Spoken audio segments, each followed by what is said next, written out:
Hair we are with lecture number 45 और इसमें हम डिस्कस करेंगे पिछली दो असाइनमेंट थी उनके सॉल्यूशंस और इसके अलावा कॉन्टेक्स्ट सेंसिटिव ग्रामर और कॉन्टेक्स्ट सेंसिटिव लैंग्वेज क्या होती है और लीनियर बाउंडेड ऑटोमेटा क्या होता है। तो इन चीज़ों को आज हम डिस्कस करेंगे इंशाल्लाह ताला। तो चलिए आगे बढ़ते हैं और सबसे पहले देखते हैं कि जो क्वेश्चंस थे उनका सोल्यूशन क्या है। ठीक है, discussion of solution assignment number 4 and 5। तो असाइनमेंट नंबर 4 में पहला क्वेश्चन था कि construct a CFG for AM BN C power M plus N where M and N can be any integer value starting from 0। अब देखें इसके अंदर basic logic क्या है कि M चूँकि 0 भी हो सकता है, तो इसका मतलब कि हमारे पास जो स्टार्टिंग सिंबल है वहाँ एक हमें नल प्रोडक्शन भी चाहिए। तो ये तो हमें आसानी से पता चल गया। अब मज़ीद आगे क्या है कि जब भी कोई A होगा तो उसके साथ में C होगा। तो आप एक्सट्रीम लेफ़्ट और एक्सट्रीम राइट वाले A और C को कंसिडर करें, उनके दरमियान में आप मज़ीद A और C इंसर्ट कर सकते हैं जब भी आप चाहें। ठीक है, तो ये तो होगी आपके पास नल प्रोडक्शन। ठीक है, और ये होगी आपके पास इसको इंटीरियर से एक्सपेंड करने के लिए कि A C और उसके इस S को दोबारा से A या C में एक्सपेंड करें तो 2A और 2C और दरमियान में एक S आ जाएगा।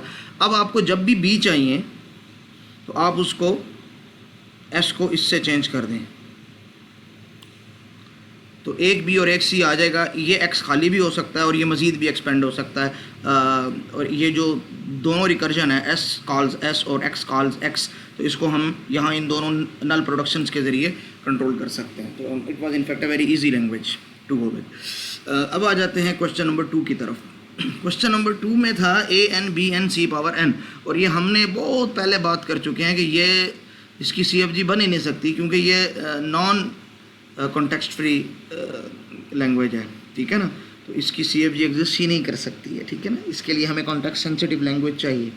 ठीक है, अच्छा वो कौन सी है ग्रामर, कॉन्टेक्स्ट सेंसिटिव ग्रामर, वो आज ही के लेक्चर में आगे आ रही है इंशाल्लाह ताला। तो इसकी हम ग्रामर बना लेंगे लेकिन कॉन्टेक्स्ट फ्री नहीं, कॉन्टेक्स्ट सेंसिटिव वाली। ठीक है, अच्छा अब क्वेश्चन नंबर 3 था असाइनमेंट नंबर 4 का कि what is the language generated by following CFG।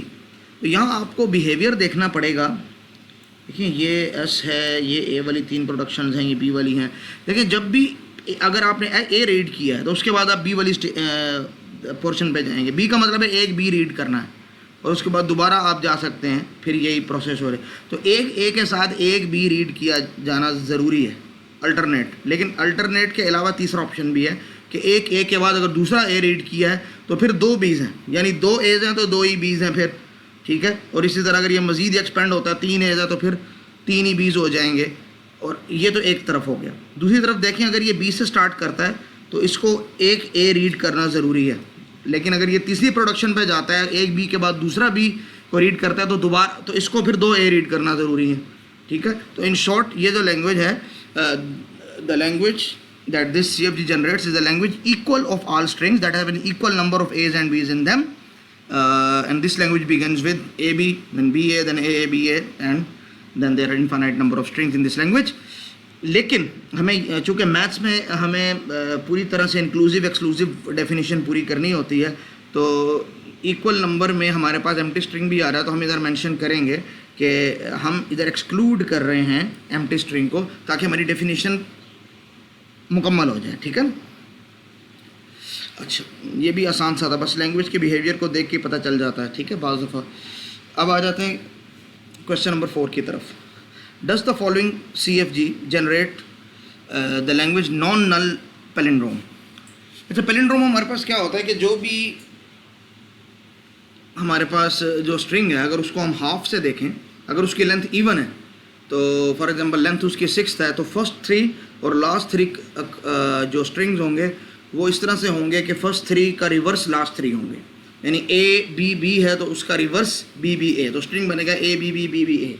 और ऑड लेंथ के जो पैलिंड्रोम्स होते हैं उसमें भी सेम यही चीज़ होती है, लेकिन चूँकि दरमियान में एक स्ट्रिंग होता है, फॉर एग्जांपल 7 है तो 3 एक तरफ होंगे, 3 एक तरफ, तो जो 7वां करेक्टर होगा वो दरमियान में होगा।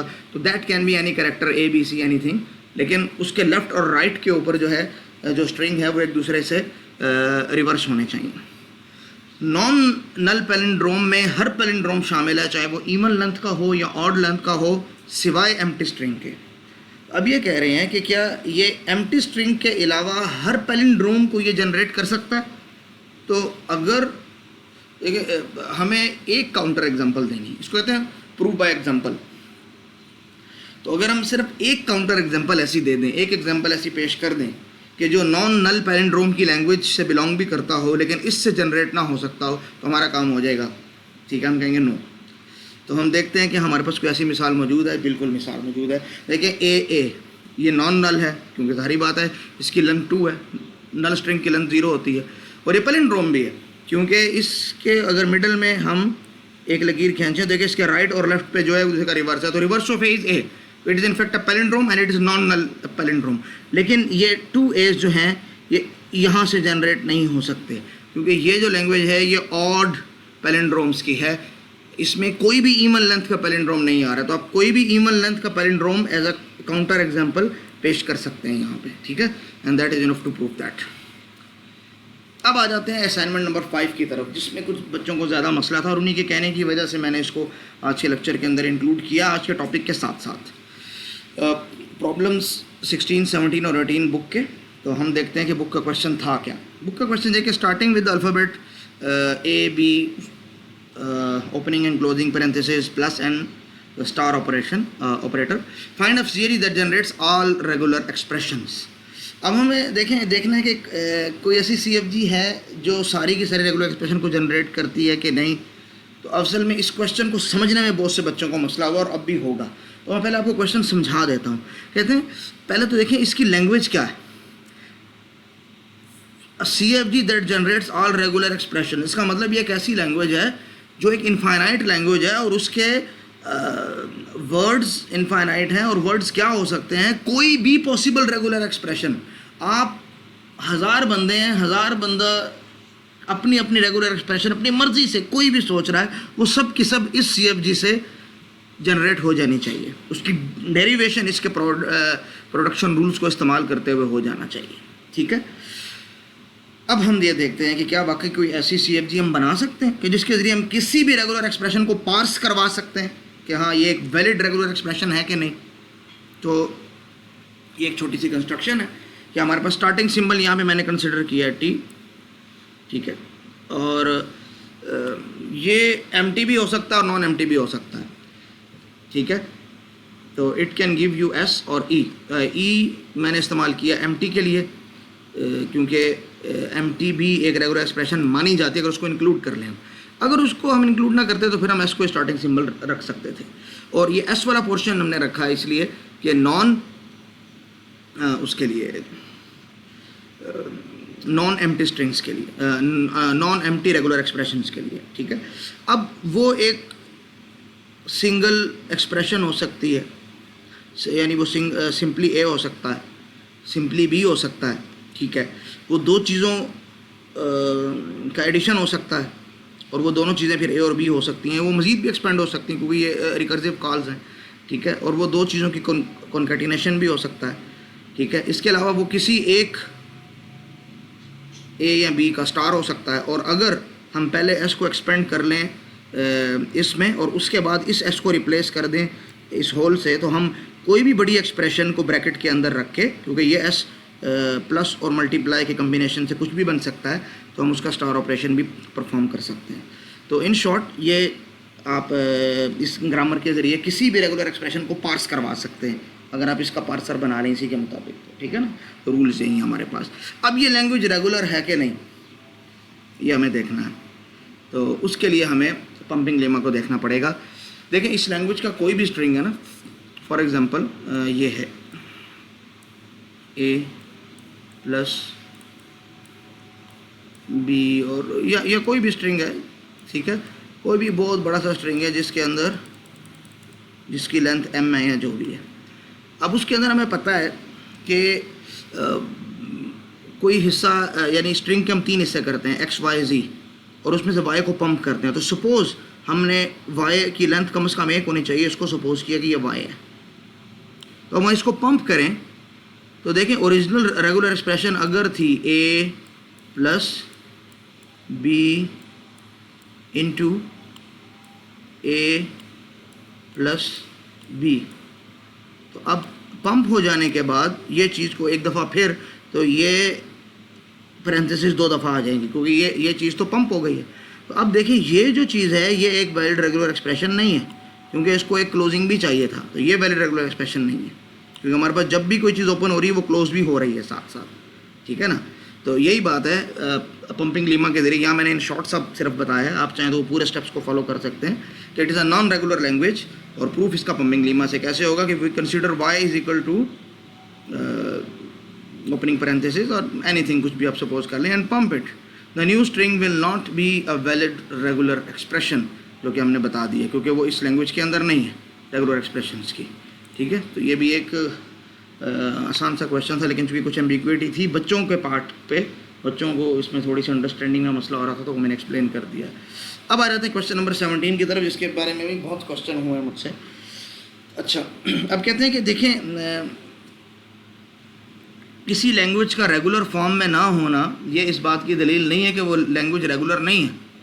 हो सकता है एक रेगुलर लैंग्वेज को हमने एक जनरल CFG की फॉर्म में डिस्प्ले किया हो, तो उस वक्त यानी इतना तो ज़रूरी है कि अगर कोई लैंग्वेज रेगुलर एक्सप्रेशन के पैटर्न के ऊपर है, सॉरी रेगुलर लैंग्वेज के पैटर्न के ऊपर है, तो वो रेगुलर है, ठीक है। लेकिन अगर कोई लैंग्वेज रेगुलर ग्रामर के पैटर्न पे नहीं है, तो क्या वो हमेशा नॉन रेगुलर होगी? ये कंपलसरी नहीं होता, और यही बात ये कर रहा है कि कहते हैं कि ये देखिए हमारे पास रेगुलर ग्रामर्स का पैटर्न क्या होता है, वर्ड या semi word.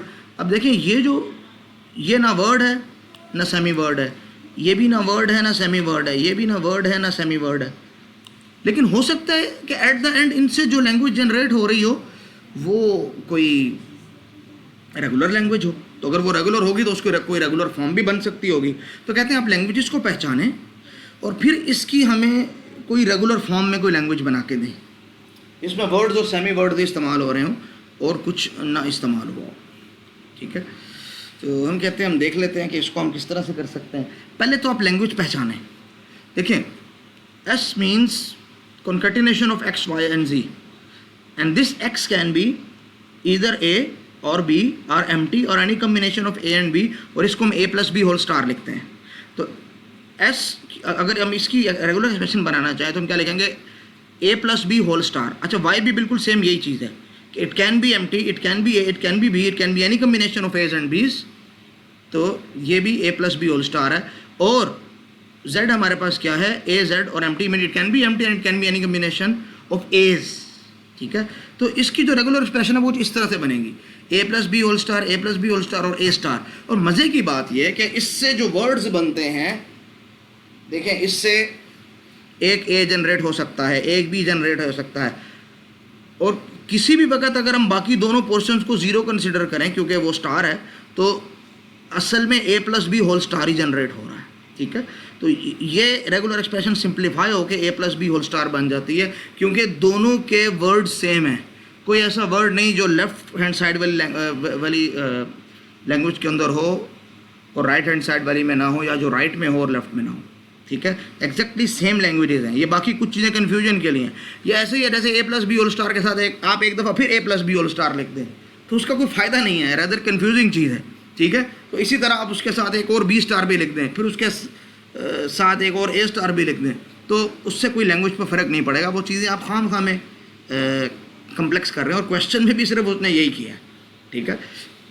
A plus B whole star की सिंप्लीफाइड लैंग्वेज क्या है? जैसे हमने कहा कि A plus B whole star का मतलब क्या है, इधर एम्प्टी A और B, तो S can be empty, S can be any combination of A's and B's, तो it means A plus B whole star. तो इसकी ग्रामर बहुत ईजी थी, ठीक है, सिर्फ आपने लैंग्वेज को पहचानना है। दूसरा क्वेश्चन हमारे पास क्या है, लैंग्वेज पहचानेंगे अगर आप तो आपका मसला हल हो जाएगा। लैंग्वेज पहचानना सीखें, क्वेश्चन को समझना आधा सोल्यूशन होता है। S can expand to 3 X's and X can be any number of A's, at least one A, it cannot be empty। और ये जो चीज़ है ये तो कभी इस्तेमाल में ही नहीं आ रही, Y तो कभी कॉल ही नहीं हो रहा, तो Y को तो ये तो एक यूजलेस सा सिंबल था और यूजलेस प्रोडक्शन थी, ये कभी इस्तेमाल में आनी नहीं थी, क्योंकि Y कभी कॉल ही नहीं हो रहा, तो इसको तो छोड़ दें। अब देखें, X can B at least 1 A and any number of A's, और ये भी, तो इसका मतलब इससे जो वर्ड बनेंगे उसमें एटलीस्ट 3 A's तो ज़रूर होंगे, उसके बाद जितने मर्जी A's हों, तो इसकी रेगुलर एक्सप्रेशन क्या बनेगी, A and then A star. तो 3 एज तो कंपलसरी, उसके बाद कुछ भी हो, ठीक है। तो हमने कहा G S can be 3 a's and then it can be X. X means any number of a's including empty. So X is in fact a star, तो a star and it is a semi word. तो ये हमारे पास एक regular form के अंदर grammar है, easy सी चीज़ थी, ठीक है। बाज़ दफ़ा हम जिन क्वेश्चन को बहुत मुश्किल समझ रहे होते हैं वो हकीकतन बहुत आसान होते हैं। थोड़ी सी इंसाइट, थोड़ी सी मेहनत आपको आंसर तक पहुंचा सकती है। अच्छा, अगला भी बहुत सिंपल है, देखें X can be any combination of A's and Y can be any combination of, again A's. अच्छा, मैंने यहाँ पे बी लिख दिया, तो ये भी असल में ए स्टार और ये वाई भी एज है, मैं समझा ये वाई बीज है, तो it is also a star. तो a star is in fact only a star, nothing more, ठीक है। ये इसके इक्विवेलेंट है। I thought it as B, लेकिन ये वाई भी ए ही को एक्सपेंड हो रहा है, ठीक है। तो इसका मतलब क्या है कि एटलीस्ट, और ये ए स्टार नहीं होगा ना, अब मसला ये हो गया क्योंकि इसको मैं करेक्ट कर देता हूँ, ये जल्दी में थोड़ा सा गलत हो गया है। देखें इसमें क्या है, X can expand to any number of A's at least 1 A and Y can expand to any number of A's at least 1 A. तो इसका आंसर भी ऊपर वाले से मिलता जुलता है कि इसके अंदर 2 एज तो कंपलसरी हैं, तो इसकी रेगुलर एक्सप्रेशन बनेगी 1 ए एंड देन 2 ए, और उसके बाद मज़ीद एज हो भी सकते हैं, नहीं भी हो सकते हैं, ठीक है। तो इट डजेंट मैटर। और इसकी जो ग्रामर बनेगी that will be S can be after 2 A's any number of A's, और उसको मैंने x से डिनोट किया है क्योंकि x can be any number of A's, तो x can be empty and x can be any number of A's, ठीक है। तो ये जल्दी में थोड़ा सा गलत हो गया, लेकिन ये शुक्र है फ़ौरन ही पकड़ा गया। स्लाइड्स के अंदर इसको मैं दुरुस्त कर दूंगा। तो ये बिल्कुल ऊपर वाले की तरह, ठीक है, सेम ऊपर वाले की तरह, और बहुत ईजी है। x can be any number of A's but at least 1 है, ठीक है ना, it can not be empty. और वाई भी बिल्कुल सेम यही चीज़ है।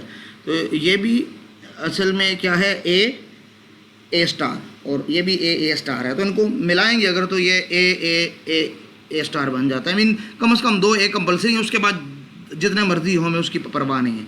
तो S can expand to 2 A's तो कंपलसरी है, उसके बाद कुछ है या नहीं हमें कोई उसकी परवाह नहीं है, सारे स्ट्रिंग्स के जनरेट हो जाएंगे, ठीक है ना।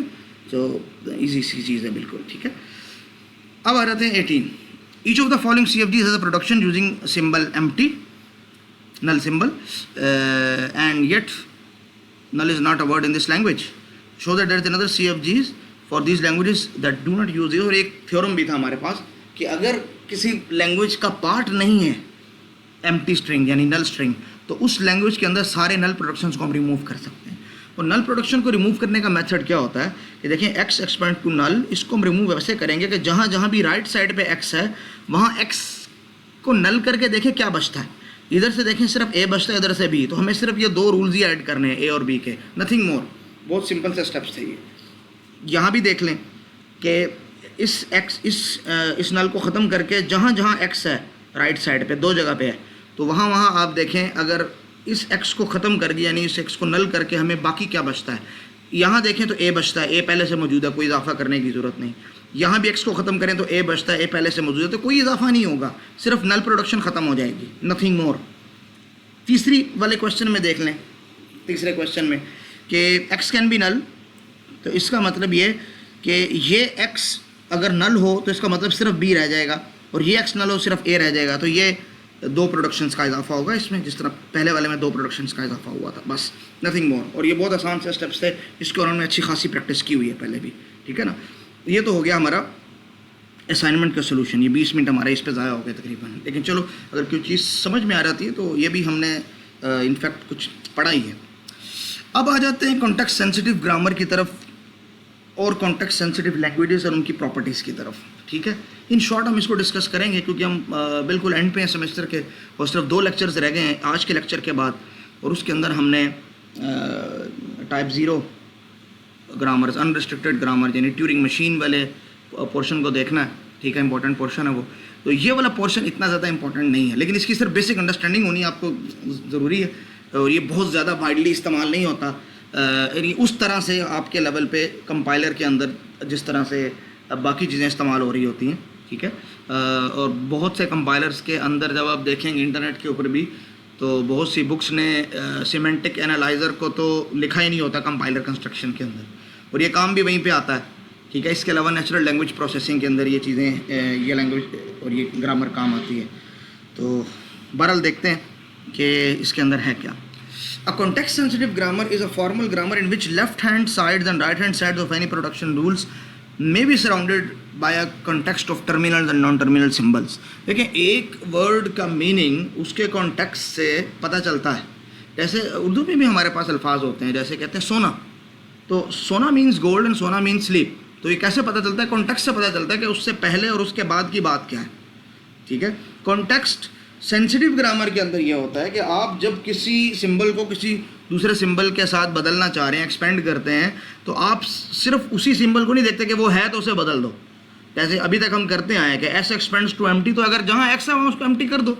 ये नहीं हमने उसको देखा था कि भाई अगर एक्स के लेफ्ट या राइट कॉन्टेक्स्ट के अंदर कोई ख़ास टर्मिनल या नॉन टर्मिनल है तब इसे इस तरह चेंज करना है, अगर कुछ और है तो उसे उस तरह से करना है। तो ये चीज़ उसके अंदर नहीं थी, इसलिए वो कॉन्टेक्स्ट फ्री थी और ये कॉन्टेक्स्ट सेंसिटिव है, ठीक है। इसको हम आगे देखते हैं इंशाल्लाह ताला। तो a formal language that can be described bye CSG यानी कॉन्टेक्स्ट सेंसिटिव ग्रामर, तो उसे हम कहेंगे कॉन्टेक्स्ट सेंसिटिव लैंग्वेज।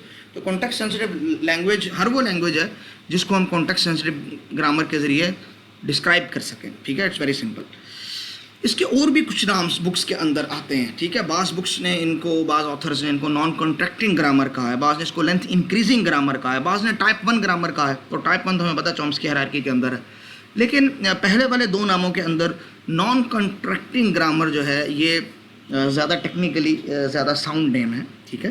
तो अगर आप यूज़ करें तो यही यूज़ कर लें, नहीं तो कॉन्टेक्स्ट सेंसिटिव खुद काफ़ी है रेफ़र करने के लिए। अब यह कि इसको कॉन्टेक्स्ट सेंसिटिव क्यों कहते हैं ये मैंने आपको वैसे बता तो दिया है, लेकिन हमने चूँकि इसके पैटर्न को देखना है तो हम इसको देखते हैं कि meaning of any symbol may depend upon the context in which it is being used. Production rules of these languages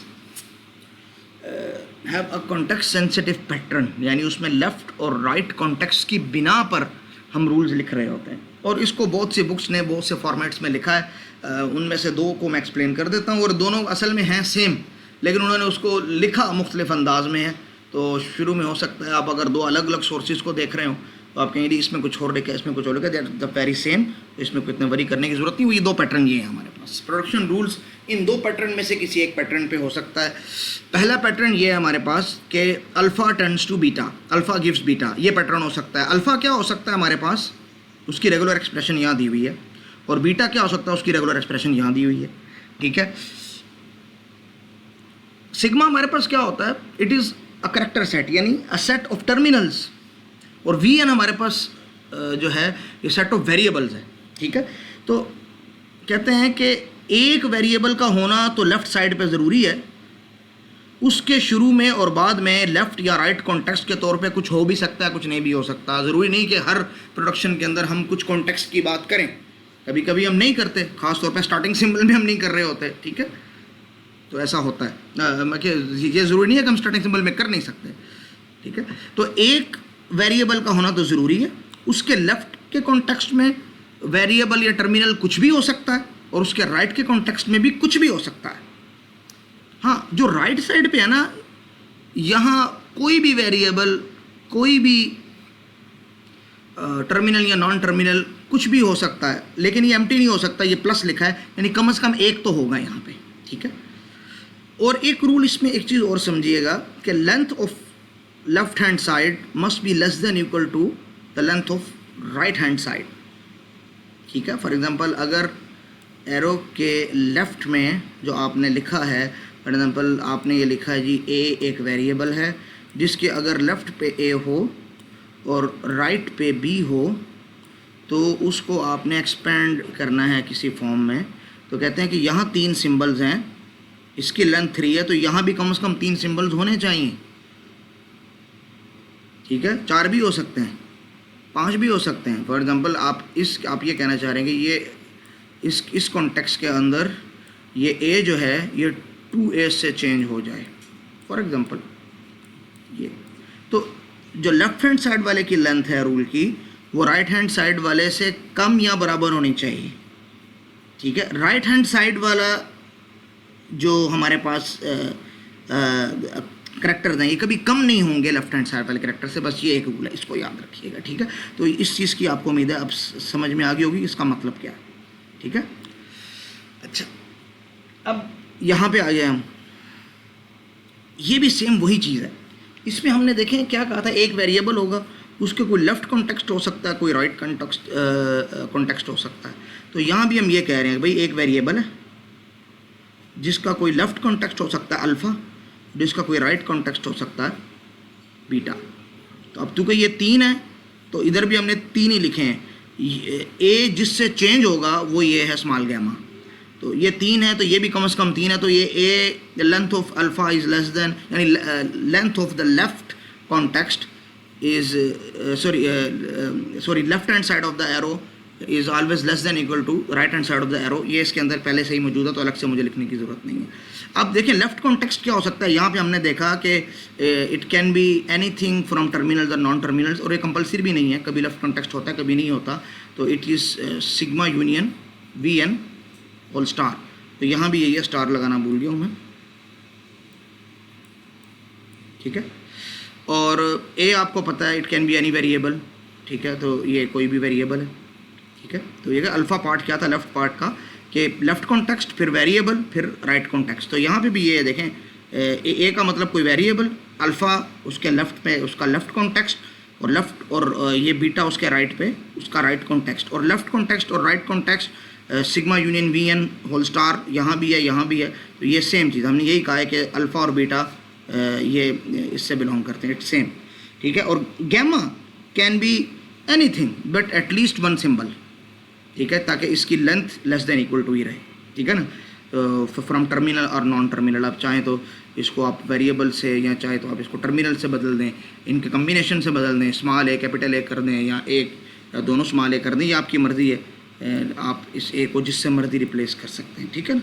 तो ये सेम वही चीज़ है, क्योंकि यहाँ भी हमने ये लिखा था कि एरो के राइट साइड पे हमारे पास sigma union V N whole plus आ रहा है, तो यहाँ हमने उसको बीटा कहा था, यहाँ हमने बीटा राइट कॉन्टेक्स्ट को कहा है, वहाँ हमने beta right side of the arrow को कहा था। तो बात सेम ही है, मुख्तलिफ अंदाज में लिखी हुई है, तो इन दोनों में कोई फ़र्क नहीं है, ठीक है।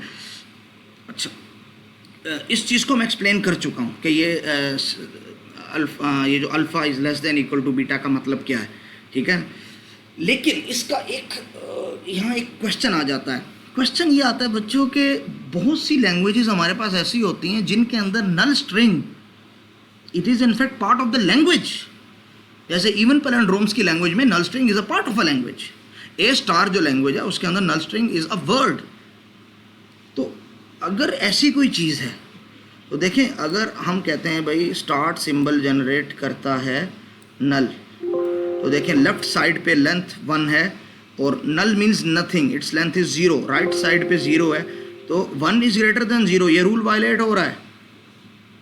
और यहाँ हमने कहा कि राइट साइड पे होना चाहिए plus, plus means there must be at least one symbol from terminals और वेरिएबल्स, लेकिन यहाँ वो है।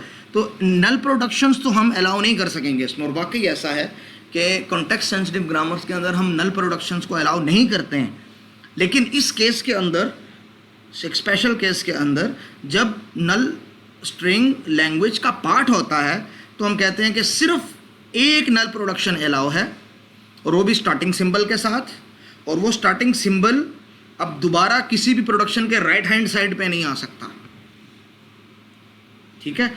इस एक कड़ी शर्त के साथ हम सिर्फ एक नल प्रोडक्शन पूरी लैंग्वेज के अंदर जो है वो उसको अलाउ करते हैं, और वो भी सिर्फ इसलिए कि that is the part of language, नहीं तो हमें उसको भी अलाउ हम नहीं करेंगे, ठीक है ना। इस चीज़ को अच्छी तरह से ध्यान में रखिएगा।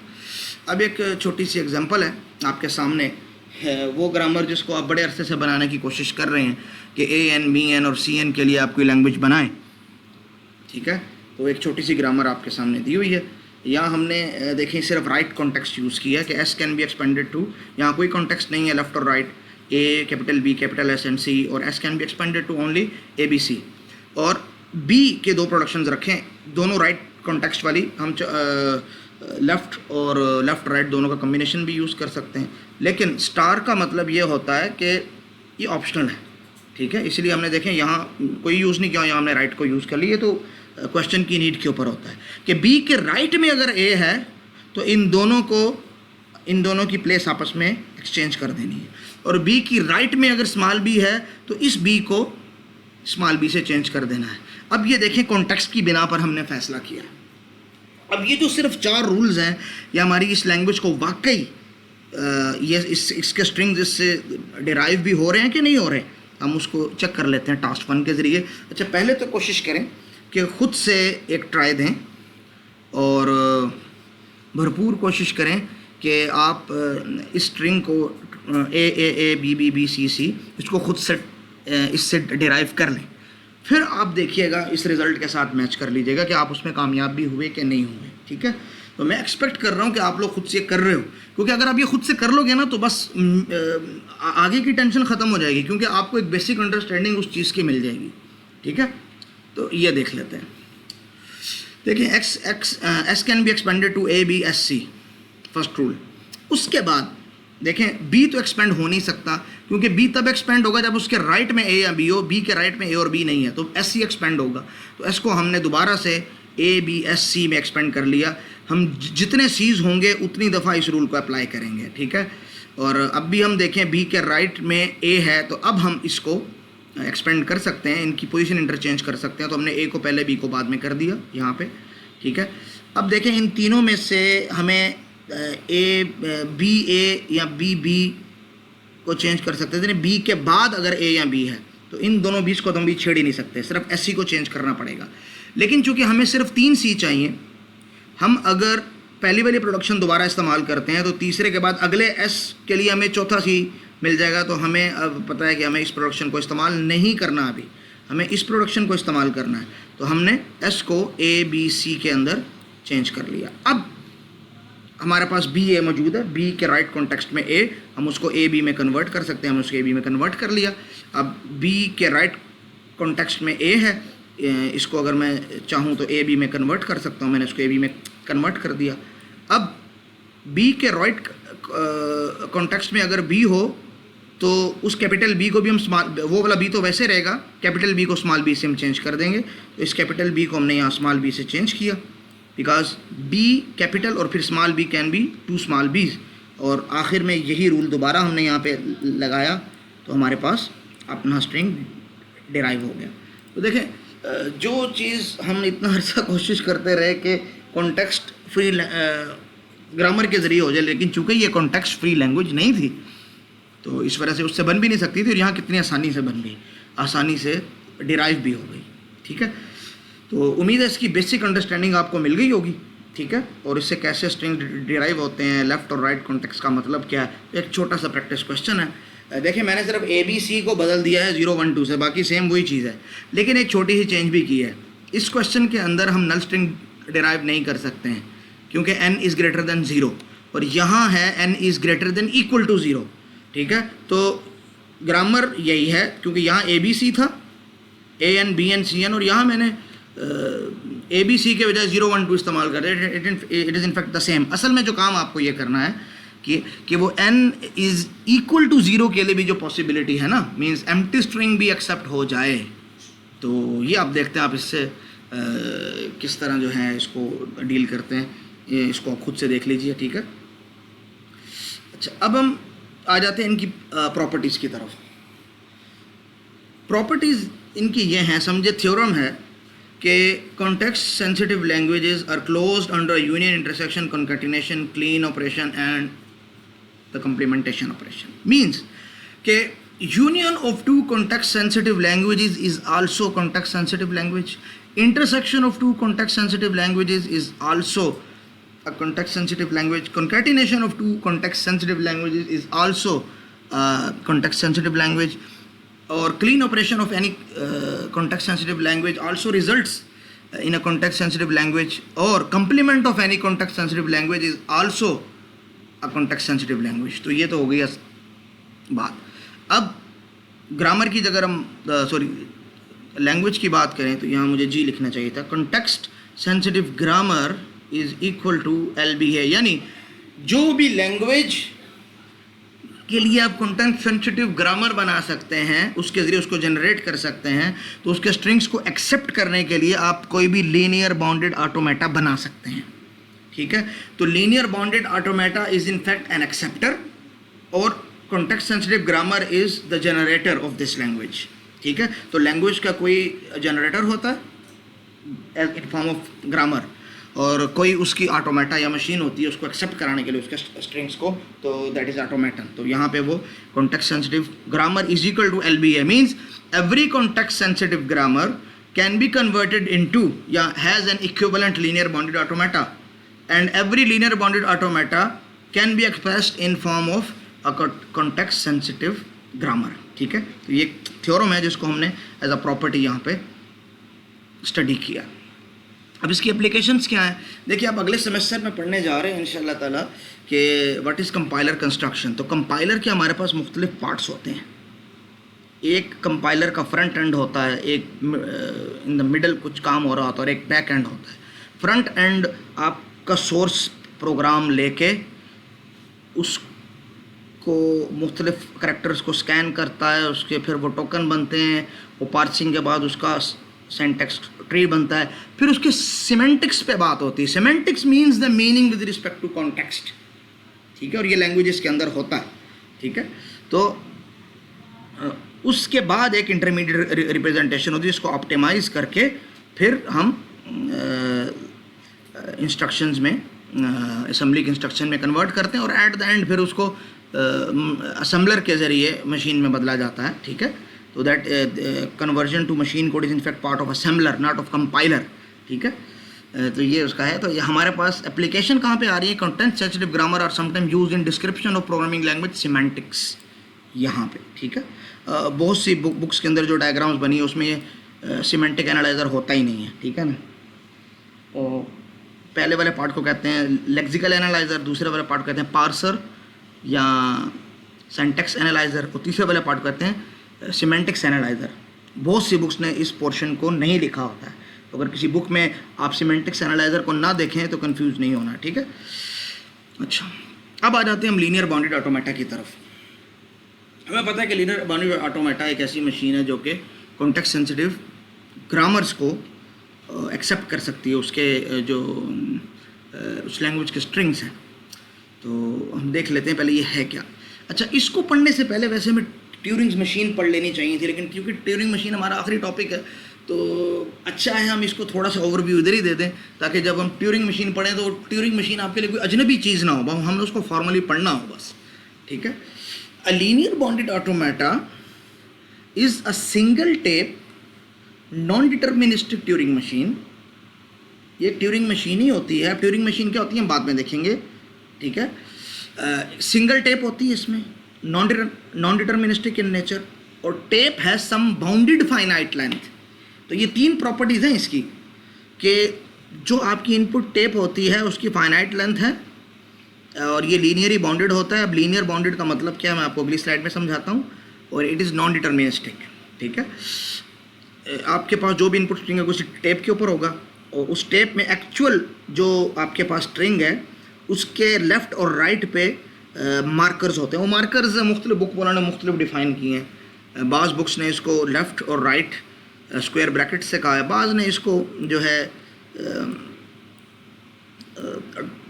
डॉलर सिंबल से और राइट वाले मार्कर को हैश से डिनोट किया है, बाज़ ने इसको स्टार्ट और एंडिंग मार्कर कहा है, बाज़ ने इसको लेफ़्ट एंड और राइट एंड मार्कर कहा है, पर वो जो भी है चीज़ एक ही है। ठीक है, all computation is done between these markers. अब ये टोटल स्पेस कितनी है, ये इसका फंक्शन लीनियर फंक्शन है, इसीलिए इसको लीनियर बाउंडेड कहते हैं। कि लेंथ ऑफ टेप, क्योंकि ट्यूरिंग मशीन जब आप पढ़ेंगे तो उसमें length of tape is infinite, और यहाँ पे यह है कि length of tape should be a linear function, ठीक है, of length of input string. ठीक है, तो फॉर एग्जांपल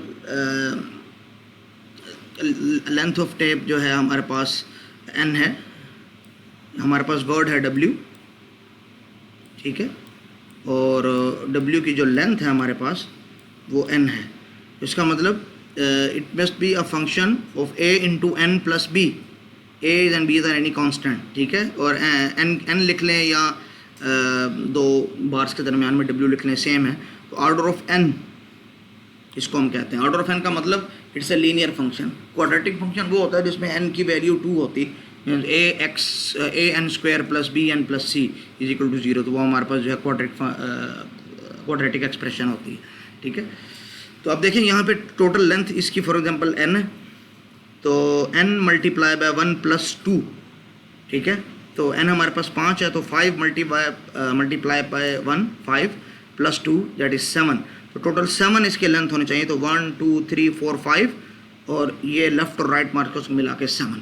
तो यही बात है कि ट्यूरिंग मशीन के अंदर जो टेप है वो इनफाइनाइट है, उस इनफाइनाइटनेस को हम ख़त्म करते हैं। तो उसकी लिमिट क्या है, हमने कहा कि वो एक लीनियर फंक्शन है, इससे ज़्यादा नहीं होगी, यानी इतनी बड़ी हमें वर्किंग स्पेस नहीं चाहिए इस स्ट्रिंग्स के ऊपर काम करने के लिए कि वो क्वाड्रेटिक फंक्शन बन जाए।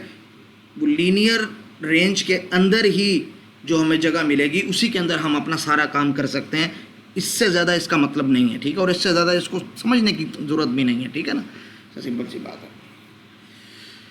अब इसकी एक एग्जांपल आ जाती है कि वही question a n b n c n n is greater than 0, उसकी एक LBA linear binary automata given है। तो इसको आप देख सकते हैं। अब इसमें जो एजिस के लेबल है सिर्फ उसको समझना है, बाकी आपको पता है कि एजिस का मतलब क्या है, स्टार्ट और एक्सेप्ट स्टेट क्या होती है, ठीक है, ये इन चीज़ों की आपको समझ है। आपको सिर्फ बताना ये एजिस का मतलब क्या है। इसका मतलब ये है कि आप फर्स्ट करेक्टर को देखें, ये है आपका रीड करेक्टर, ये आपका राइट करेक्टर और ये आपकी टेप हेड की मूवमेंट, ठीक है। आप एक्स रीड करके उसको वाई से रिप्लेस करके राइट या लेफ़्ट को मूव कर सकते हैं।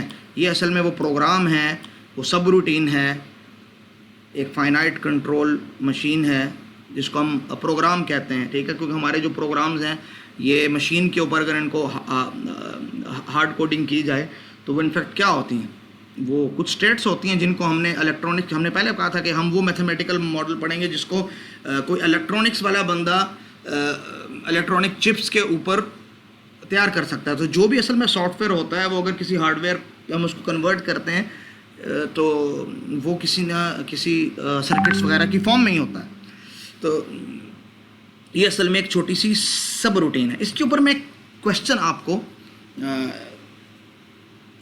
यानी एक स्ट्रिंग को डिराइव करके, उसी स्ट्रिंग को जिसको हमने ग्रामर के ज़रिए डिराइव किया था, अब हम यहाँ इसको एक्सेप्ट करवा के देखते हैं। यहाँ डिराइव के बजाय एक्सेप्ट का लफ्ज़ ज़्यादा मुनासिब है, ठीक है ना, एक्सेप्ट। तो हम देखते हैं एक्सेप्ट हो सकता है कि नहीं हो सकता। तो पहले हम देखते हैं कि हमारे पास एक इनपुट टेप है जिसके अंदर हमारे पास 3 A's 3 B's और 3 C's हैं, उसी ऑर्डर के अंदर जिस तरह लैंग्वेज में होने चाहिए। तो लेफ़्ट और राइट मार्कर मौजूद है हमारे पास, लेफ़्ट और राइट स्क्वायर ब्रैकेट की फॉर्म में। हमारे पास एक टेप का हेड है।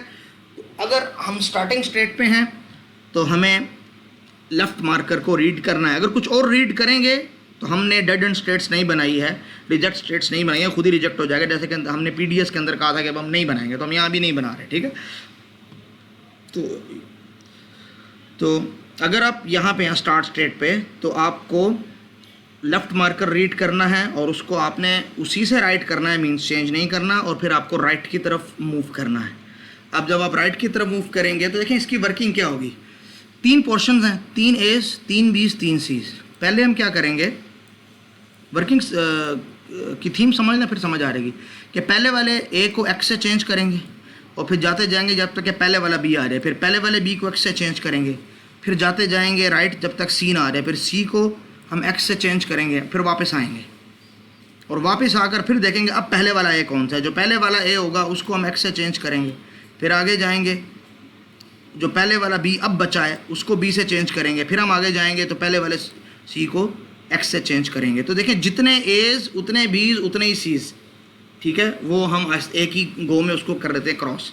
फिर हम लेफ़्ट पे आएंगे, एक्सट्रीम लेफ़्ट पे स्टार्टिंग पे पहुंचेंगे, फिर हम राइट पे जाएंगे, देखेंगे भाई पहले वाला A किधर है, उसको X से बदला, दूसरे वाला, और फिर देखेंगे अब पहले वाला B किधर है और अब पहले वाला C किधर है।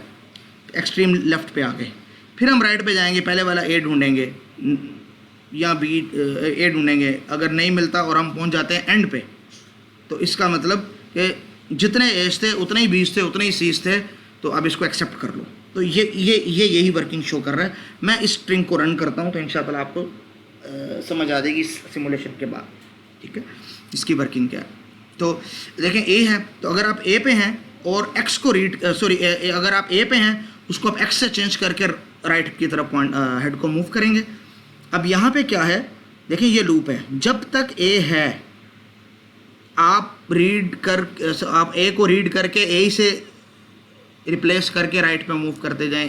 एक दफ़ा किया, फिर दोबारा किया, अब आ गया बी के लिए आप इस एच पे जाएंगे, बी को एक्स से चेंज करके राइट पे मूव करेंगे, फिर इस लूप के ज़रिए बी को बी से चेंज करके राइट पे मूव करेंगे, फिर बी को बी से चेंज करके राइट पे मूव करेंगे। अब पहला सी आ गया, तो सी वाला एज हमारे पास यही है, तो सी को एक्स से चेंज करके लेफ़्ट पे मूव करेंगे, तो लेफ़्ट पे मूव किया हमने। अब हम क्या करेंगे, हम शुरू पे वापस जाएंगे कि जब तक ए है या बी है या एक्स है आप लेफ़्ट पे जाते रहो और पहुंच जाएंगे फिर हम अपने लेफ़्ट मार्कर की तरफ, ठीक है। तो जब तक बी है, बी को बी से चेंज करो, लेफ़्ट पे जाओ, बी है, बी को बी से चेंज करो, लेफ़्ट पे जाओ, सॉरी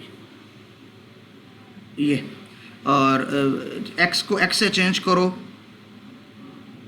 ठीक है, लेफ़्ट पे जाओ, ए को ए से चेंज करो, लेफ़्ट पे जाओ, ए को ए से चेंज करो, लेफ़्ट पे जाओ, एक्स को एस से चेंज करो, लेफ़्ट पे जाओ। ये सारा काम इधर ही हो रहा है इसी लूप में। अब हमारे पास रीड करने के लिए क्या है, देखें ये एज नहीं है, ए बी एक्स तो रीड कर नहीं रहे, लेफ़्ट मार्कर रीड कर रहे हैं। अब जब लेफ़्ट मार्कर पे हैं तो हमें राइट की तरफ मूव करना है। अब हम अपना दूसरी को, यानी अब पहले ए, पहले बी और पहले सी को हमने क्रॉस कर दिया। अब हम असल में जो दूसरा ए, दूसरा बी और दूसरा सी था, जो अब का पहला ए और पहला बी और पहला सी है स्ट्रिंग में, हम उसको एक्स से चेंज करने जा रहे हैं। तो हम कहते हैं कि एक्स है तो एक्स ही को चेंज नहीं करना, यानी उससे ही रिप्लेस करके राइट पे मूव करो। मैं राइट पे मूव किया, फिर ए आ गया, ए को एक्स से चेंज करके राइट पे मूव करो, ए को ए ही से चेंज करके राइट पे मूव करो, एक्स को एक्स ही से चेंज करके राइट पे मूव करो। अब का पहला बी आ गया, तो बी को एक्स से चेंज करके राइट पे मूव करो, बी को बी से ही चेंज करके राइट पे मूव करो, एक्स को एक्स ही से रिप्लेस करके। अच्छा, अभी मैं सिंप्लिसिटी के लिए ये कहूँगा कि चेंज ना करो, ठीक है, नहीं तो कोडिंग में तो ये है कि एक्स को एक्स से चेंज करो, ठीक है। तो एक्स को चेंज ना करो और राइट साइड पे जाओ। अब सी को एक्स से चेंज करो और लेफ़्ट साइड पे जाओ और जाते रहो, ठीक है। कुछ आइट्रेशंस के बाद हम यहाँ पहुँच जाएंगे। मैंने इसको, असल में मुझसे गलती हो गई, मैंने स्लाइड 45 के बाद उल्टा 44 पे चलना शुरू हो गया हूँ। ये आफ्टर सम स्टेप्स हम यहाँ पहुँच जाएंगे, ठीक है। तो कंफ्यूज ना हो, मैंने स्लाइड्स उल्टी जो हैं, एरो उल्टा जो है ना, वो मैंने प्रेस कर दिया था, ठीक है। अच्छा, अब हम दोबारा यहाँ पे आ गए हैं। दो एज, दो बीज और दो सीज जो पहले थे वो, और एक ए, एक बी और एक सी रह गया हमारे पास, ठीक है।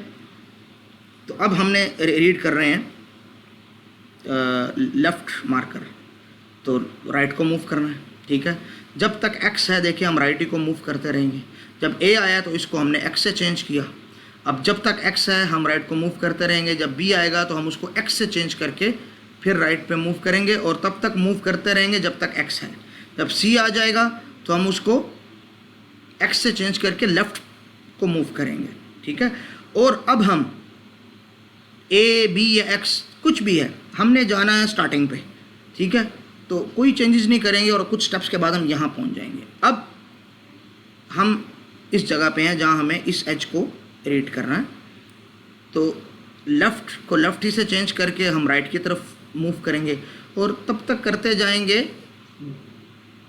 जब तक ये इस लूप से हम बाहर नहीं निकलते हैं। तो हम पहुँच जाएंगे कहाँ पे, कुछ स्टेप्स के बाद राइट मार्कर की तरफ। अब राइट मार्कर जब हमारे पास आ गया यहाँ पे, तो इसका मतलब ये होगा कि अब दरमियान में कुछ नहीं बचा, क्योंकि अगर ए या बी होता तो कहीं और चला जाता वो, ठीक है।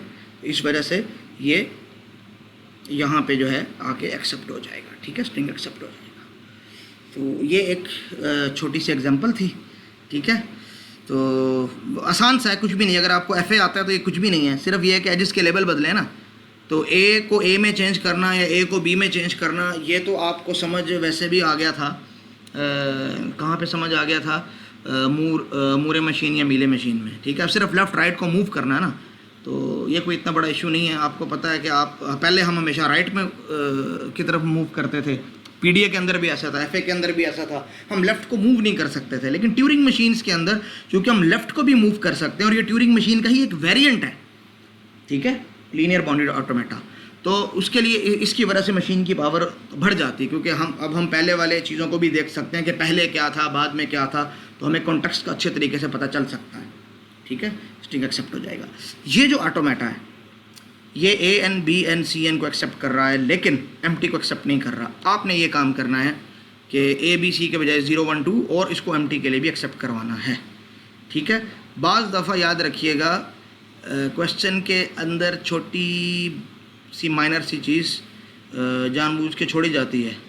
तो देखते हैं आप में से कौन उस पॉइंट को तलाश करता है, ठीक है। तो ये आज का लेक्चर है, ठीक है। उम्मीद अच्छा हो गया, 50 मिनट के अंदर ये पूरा हो गया, ठीक है। अब हमारे पास सिर्फ ये रह गया है कि टाइप 0 ग्रामर, जिसके अंदर हम मेजर टॉपिक हमारा ट्यूरिंग मशीन ही होगा, उसको हमने पढ़ना है। तो हमारा कोर्स अल्हम्दुलिल्लाह अल्लाह के फ़ज़ल से इस पेंडेमिक के अंदर भी अच्छे अंदाज से पूरा हो जाएगा। आप लोगों का भी बड़ा ताउन रहा इसमें, अल्हम्दुलिल्लाह अल्लाह ताला का बहुत फ़ज़ल रहा। अल्लाह आप लोगों को भी जिसकी जो है जज़ाए खैर दे, आपकी मेहनत को अल्लाह ताला कबूल फरमाए, और इसको आपकी ज़िंदगियों में जो है आपकी मेहनत चल के इसका समर आप पाएँ, अल्लाह करे, ठीक है बच्चों। अल्लाह हाफ़िज़, अस्सलाम वालेकुम।